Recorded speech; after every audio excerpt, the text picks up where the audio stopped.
Bonjour et bienvenue dans cet épisode spécial Noël du bruit des pages, le podcast qui vous parle de lecture sans fioriture. Salut Catherine, comment ça va ? Bah écoute, ça va très bien. Salut Marine, t'es toute belle. Merci. Et c'est la tenue spéciale Noël. Bah c'est ça, hein, on s'adapte. Hein. Voilà, exactement. Noël approche. Est-ce que t'es prête ? Ça approche et non, je suis pas prête du tout. Bon déjà, j'ai pas fait ma liste de Noël pour moi. Donc, ce qui est quand même hyper important. Bah oui. Et alors en plus, les courses de Noël, c'est la galère. Je suis pas du tout au point, je suis en retard.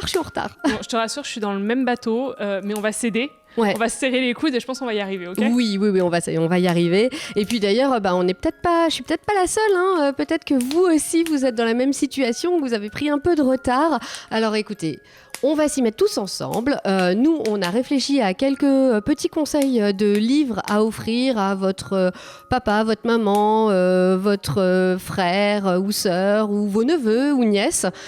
Et voilà, nous tous, on va s'en sortir, quoi. Oui, je pense qu'on a de quoi faire. Voilà, exactement.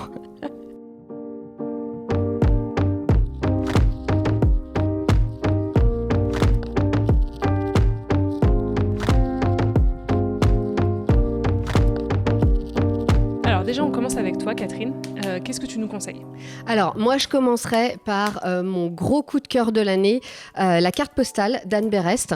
C'était mon coup de cœur du début janvier et en fait, ça n'a pas été détrôné depuis début janvier. C'est un roman qui nous replonge dans l'histoire de la famille d'Anne Berest. Elle part sur les traces de ses aïeux juifs qui ont traversé l'Europe, à travers l'Europe et jusqu'au camp de concentration. Et puis ensuite, elle enquête sur qui a bien pu lui envoyer cette carte postale qu'on voit d'ailleurs ici, qui porte les noms du coup de ses aïeux disparus en camp de concentration. C'est vraiment un superbe roman, c'est une superbe histoire, c'est très très bien écrit, c'est hyper touchant, enfin on ne peut pas le lâcher. Donc je pense que c'est un roman qui marchera pour absolument tout le monde. Moi j'avais adoré aussi, il était super bien sûr. Ouais, c'est tout vrai. à fait. Moi du coup, je vous conseille un peu dans le même genre pour les amateurs de romans historiques, hein, clairement. La 8e vie de Nino Haratichvili. Donc ça a été un de mes coups de cœur de cette année. On en avait parlé dans l'épisode avec Maman Boukine. Oui, tout à fait. Qui l'avait lu aussi et qui avait adoré.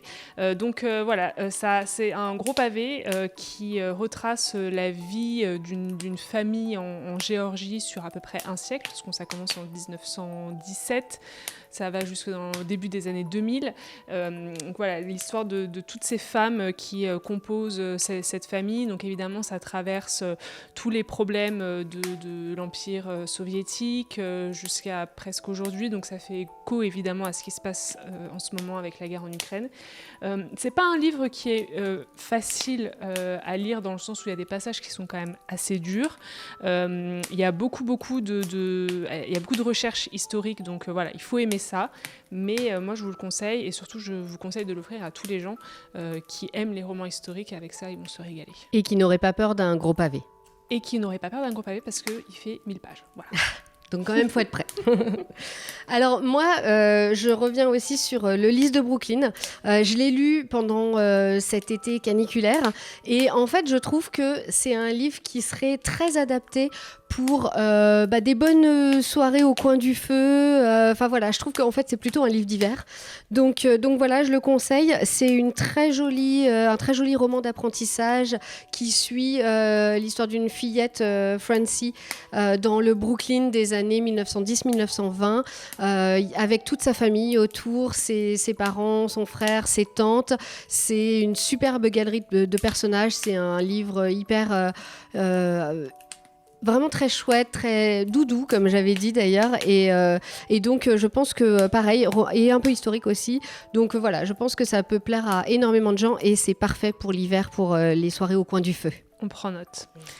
Autre cadeau à s'offrir ou à offrir, la saga Blackwater, franchement on ne dira jamais assez, cette saga de Michael McDowell qui était géniale. Toi, tu l'as pas encore fini. Je l'ai pas terminé encore, non, ça a traîné là. Donc c'est sur 6 tomes. En plus, les livres sont magnifiques, franchement. Non, mais déjà rien que voilà, c'est un superbe cadeau parce que c'est très joli, quoi. Ouais, là, c'est vraiment rien que ça, c'est très chouette à offrir. Et donc voilà, ça retrace l'histoire d'une famille en Alabama début du XXe siècle. Et puis cette famille qui va être bouleversée par l'arrivée d'une jeune femme un peu mystérieuse juste après une crue qui a complètement détruit la ville. C'est un petit peu fantastique, faut le dire, et mais très légèrement. Légèrement, et je pense que les gens réticents au fantastique pourraient quand même apprécier. Clairement, et c'est ultra addictif, donc si vous l'avez pas encore lu, foncez. C'est trop bien. Alors, côté saga, moi, je vous propose la 5e saison de N.K. Jemisin. Marine, je sais que tu n'avais pas adoré, mais moi, je reste droite dans mes bottes. C'est 3 femmes qui luttent pour leur survie dans un monde un peu apocalyptique.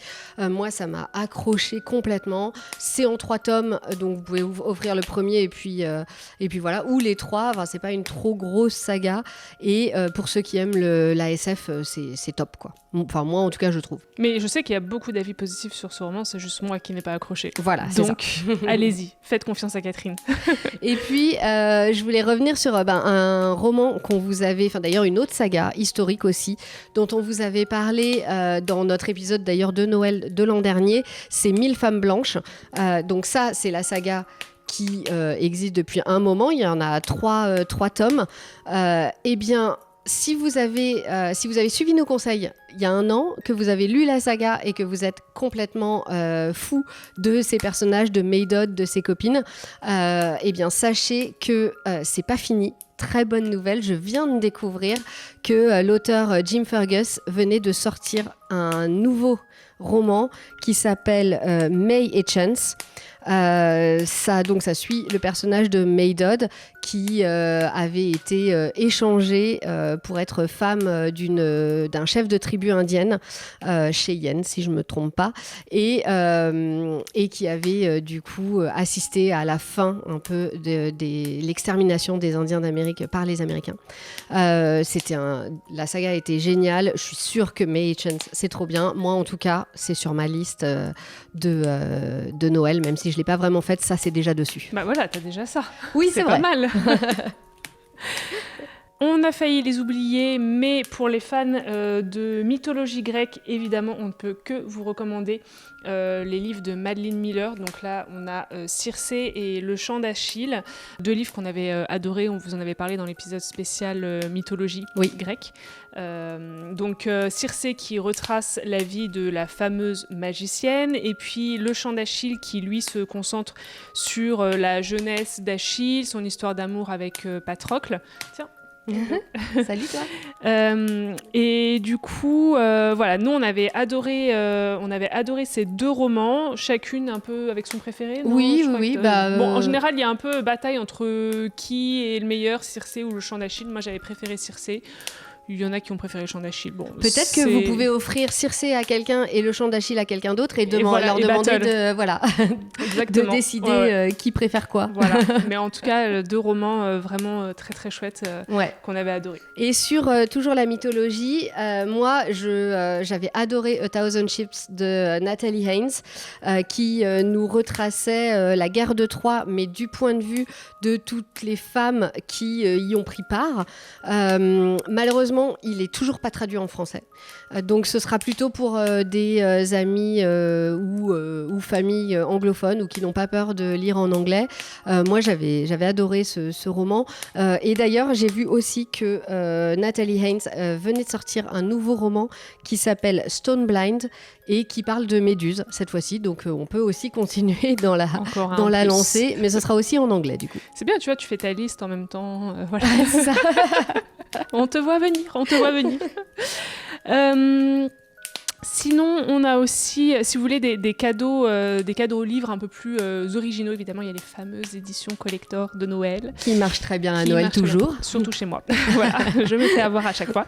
Oui, tu peux même parfois racheter tout à fait des livres que tu as déjà. Hein, oui. Voilà. Non, je sais. incorrigible.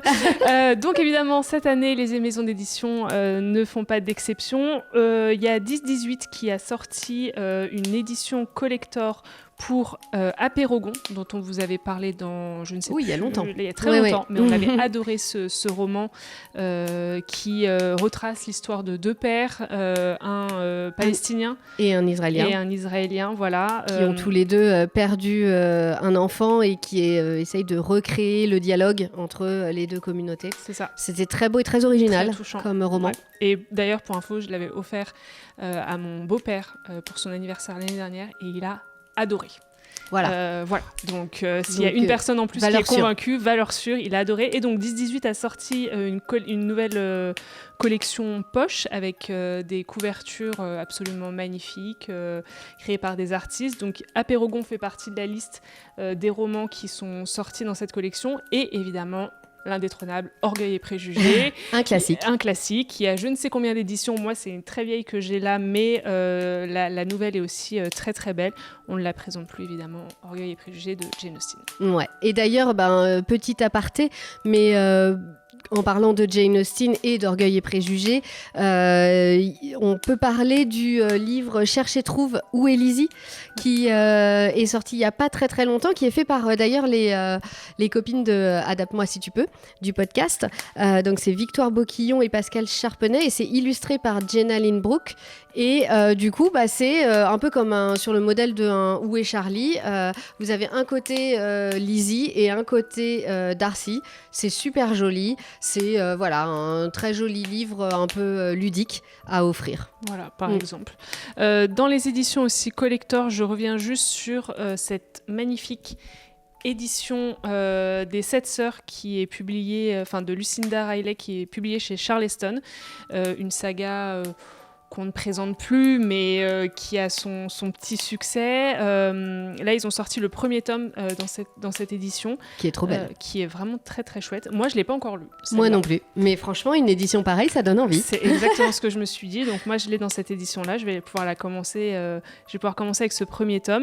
Il y en a 7. C'est ce que j'allais dire. Voilà. Du coup, 7 sœurs, 7 tomes, non? Ouais, c'est ça. Ouf, ouais, ça exactement. fait mal. Mais bon, franchement, depuis le temps qu'elle me fait envie, là, avec une collection pareille, on peut pas résister. Donc voilà, à offrir aussi pour les fans de saga historique. Oui, tout à fait. Un jeu aussi auquel tu avais pensé? Exactement. Le jeu Tu joues ou tu lis, qui a été imaginé par la bookstagrammeuse Le Souffle des mots. Et c'est un jeu de cartes en fait, un peu quiz, défi autour de la littérature, avec plein de questions à répondre. Donc clairement, c'est le genre de choses assez chouettes à faire entre fans de lecture, en famille et tout. Donc voilà, un petit cadeau sympa pour les fans de littérature. On pourra se faire une petite après-midi jeu toutes les deux. Carrément. J'adore les jeux de société en plus. Voilà. Alors pour revenir un peu vers les livres et même les essais, si vous avez de la famille qui préfère les essais, les essais plutôt que les romans, nous évidemment on va vous parler d'essais féministes parce que c'est un peu notre truc. Alors on a Titiou Lecoq avec Les Grandes Oubliées. Tiens, je te donne celui-là. Les Grandes Oubliées, pourquoi l'histoire a effacé les femmes, qui donc comme son nom l'indique explique pourquoi les femmes ont été un peu exclues du récit historique. Et le nouveau Titiou Lecoq qui vient de sortir, qui s'appelle Le couple et l'argent, et pareil, comme son nom l'indique, qui parle du couple et de l'argent. C'est très intéressant. Moi, j'avais écouté son podcast qui s'appelait Rends l'argent, qui était passionnant, et c'est un peu, c'est dans la même, pas un peu, c'est dans la même lignée. Exactement. Donc ça, à lire tout à fait. Et puis évidemment, obligé de parler de Mona Chollet et de notamment Sorcière, la puissance invaincue des femmes, qui est forcément une valeur sûre pour les essais féministes. Celui-là ou à peu près tous les autres Mona Chollet, ça marche. Dont le dernier, Réinventer l'amour. C'est pas le dernier, il y en a un nouveau qui vient de sortir. Oui, mais c'était pas essai, Si, qui est sur les collections et tout ça. C'est un peu différent, je pense. Oui, c'était très différent. Pour le coup, là, moi, je l'ai pas vu. Mais Réinventer l'amour, il y en a énormément. Et c'est une valeur sûre, donc vous pouvez foncer là-dessus. C'est le genre de livres qui sont à avoir dans une pile à lire de féministes. De féministes. C'est ça. On va vous parler aussi un peu de BD pour les personnes qui sont fans de bande dessinée, et nous, notamment notre chouchou, c'est Fabien Toulmé. Voilà, on en parle à chaque fois, enfin très souvent en tout cas. Là, c'est sa dernière bande dessinée, donc Les Reflets du Monde en lutte. Comme toujours avec Fabien Toulmé, c'est un peu sous forme de reportage. Là, en gros, il se concentre sur des activistes dans le monde. Il y a trois parties, une au Liban, une au Brésil et une au Bénin, et du coup à chaque fois voilà, il va à la rencontre de ces activistes qui se battent, et du coup expliquent leurs causes, leurs engagements. C'est passionnant comme toujours. En plus on voyage, donc c'est très chouette dans différents pays. Donc voilà, moi c'est une BD qui m'a beaucoup touchée. Et puis après évidemment il y a tous les Fabien Toulmé, hein. Voilà, on peut y aller, c'est pareil, valeur sûre, ça plaît à tout le monde. Ouais. C'est voilà, grand, petit, ça marche à tous les coups. Enfin à mon avis en tout cas. Et beau cadeau. Donc, et très beau cadeau, ouais, exactement. Et puis, autre chouchouteux, Pénélope Bagieux. Bon, normalement, c'était dans vos cadeaux de Noël de l'an dernier, mais ça a eu tellement de succès que peut-être vous avez raté le coche l'an dernier. Donc, si jamais... ça marche encore cette année. Les Strates de Pénélope Bagieux. Elle raconte son enfance, son adolescence, sa jeunesse. En gros, c'est vraiment extra. C'est drôle, c'est émouvant. Pour les gens de ma génération, je pense qu'on est un peu la même génération, elle et moi, ça parle. Hein, oh, puis même après. Même après. En gros, non, mais c'est très cool. Ça nous parle, quoi. Ouais. On rigole vraiment beaucoup. En BD aussi, moi, il y a un peu ma BD coup de cœur dont je vous avais parlé dans le premier épisode. Tout premier épisode du podcast. Ouais. Oh là là, ça remonte. Le Château des Animaux. Donc, je vous avais parlé des 2 premiers tomes parce que le 3e n'était pas encore sorti. Et figurez-vous que ça y est, il vient de sortir. Donc, pile à temps pour Noël. Les choses sont bien faites. Donc, c'est de Delep et d'Horizon. Voilà, c'est un peu une réécriture de La ferme des animaux de George Orwell. Tu l'avais lu aussi, Catherine? Oui, j'avais beaucoup aimé. T'avais adoré aussi. Franchement, les dessins sont magnifiques. Les personnages sont ultra touchants. Bon, c'est des animaux, évidemment. Mais voilà, BD, vraiment gros coup de cœur. Donc, eh bien, écoutez, vous pouvez offrir le 3e, voir les 3 en même temps, si jamais la personne ne connaît pas. Il y en aura un 4e qui va sortir. Donc, voilà. Ouais, ça, très beau choix. Ouais. Et puis alors, on peut ne pas oublier les tout petits. Et moi, je vous propose Anna, je ne veux pas être une princesse.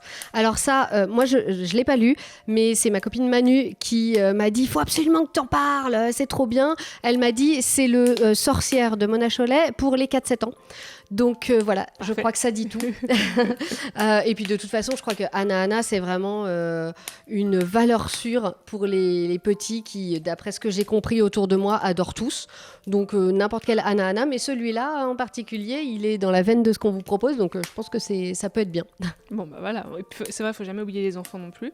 Et pour les petits et pour les grands, moi évidemment, j'ai Benjamin Lacombe, mon illustrateur préféré de tous les temps. Ah bon? Oui, voilà. Je pense que je vous en avais déjà parlé aussi. Là, en l'occurrence, c'est pas son dernier que j'ai entre les mains, donc c'est Bambi. Il vient de sortir un nouvel album, La Petite Sirène de Hans Andersen, évidemment, donc en illustré. Moi, il est sur ma liste de Noël. Bah, c'est ce que j'allais dire. Évidemment. Me doutais que ta liste de Noël là-dessus était déjà prête. On ne fait pas une liste de Noël sans un Benjamin Lacombe, c'est impossible. Donc voilà, je l'ai pas encore entre les mains, mais bientôt il sera sous le sapin. J'ai trop hâte. Voilà. Bon, on espère que cet épisode du Bruit des Pages vous aura plu, qu'on vous aura aidé à peut-être trouver quelques idées pour vos courses de Noël. Comme toujours, vous trouverez toutes les références des livres dont on vous a parlé aujourd'hui sur notre Instagram, lebruitdespages.podcast, et sur notre blog. Et puis, on vous a parlé déjà de tous ces livres dans des... Presque tous. Presque tous, ouais. Ouais. De tous ces livres dans les précédents numéros du Bruit des pages. Donc, n'hésitez pas à vous replonger dans les anciens épisodes. Je pense qu'il y aura toujours des avis à piocher par-ci, par-là. Et puis, au moins, vous aurez les avis un peu plus approfondis sur les livres qu'on vous a présentés aujourd'hui. Voilà. Et puis, comme toujours, on compte sur vous pour liker le podcast sur les plateformes d'écoute, sur Instagram, partout. Et puis, à le partager avec vos familles. Quand vous leur offrirez les bouquins qu'on a recommandés, n'hésitez pas à leur dire que c'est grâce au Bruit des pages. Bah oui, n'oubliez pas. Et puis, mettez-nous plein de petites étoiles, parce que c'est Noël, donc c'est bien le moment. On en profite. Voilà, bon courage à tous pour le rush des courses de Noël. Passez de très belles fêtes de fin d'année. On se retrouve en janvier et d'ici là, rendez-vous à la prochaine page.